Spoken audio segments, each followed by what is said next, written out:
Okay, that brings us to our next segment, voicemails, which was so funny because before yesterday at 4, we had one voicemail, and now we have too many. But I love having a backlog of things to reference. So this is actually a comment by Lindsay McCoy in the group. She said, can you talk about marketing budgets, print materials, business cards, digital ads, like Facebook, promotional giveaways, any insight on industry standards? I'm going to read some quotes because this is very business specific, right? So what my marketing budget may be won't be the same as a person, dare I say, in the county over or in the next house over. Mm-hmm. But the U.S. Small Business Administration recommends spending between 7 to 8% of gross, that means everything, revenue for marketing and advertising if you're doing less than $5 million a year, which I think is most people in this group. If you're not, if you're doing over $5 million, please reach out to us. We would like to sponsor you for something. We would like you to sponsor us after all expenses. So that means, so they have an average in business to consumer, which is B2C products. You're looking at 20% of your budget being allocated towards marketing, and in a service-based business, that would be 8.2%. So we kind of see that cookies are kind of a little bit of both. You guys do have a product, but you're also providing a service. I think it would lean harder to the product side. Mm-hmm. Business to consumer businesses generally spend more on marketing compared to business to business. Business to business is more of a handshake relationship type marketing. Mm-hmm. Business to consumer is what we focus on a lot in the group.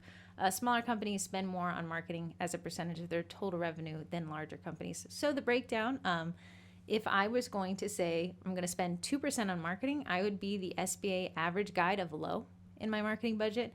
If I was going to spend 8% of my gross revenue on marketing, I would be at a medium marketing budget. And if I was at 16%, I'd be in an aggressive marketing phase. So putting numbers with percentages. If I made $20,000 last year through my baking business and I was only going to spend 2%, which is on the low side, I'd be allocating only $200 to marketing, which is... My prop fridge just cried a little bit. If I was, let's say I made $45,000 last year in my baking business and I wanted to come in at the medium of 8%, I'd be looking at a marketing budget of $3,600, which to me sounds very healthy. Mm-hmm. And then if I was absolutely aggressive, hey, I'm going to make this work, and I made $45,000 last year and allocated 16% of that to my marketing budget, I'd be spending $7,200. There's a lot you could do with both of that medium and that aggressive price point. Right. And the thing is, it takes money to make money. True. Heather loves that saying, people. It takes money to make money. Buy that prop fridge. Just kidding. No, you can buy that prop fridge. So your marketing budget will be unique to your business and your business goals. If this is just a side hobby and you're looking to have a side hobby marketing budget, it's going to be a lot less aggressive than the, hey, I'm going to make this business pay my rent. Exactly. You're going to have a bigger budget then. As far as a further breakdown, I know she asked like towards paper, towards this, towards...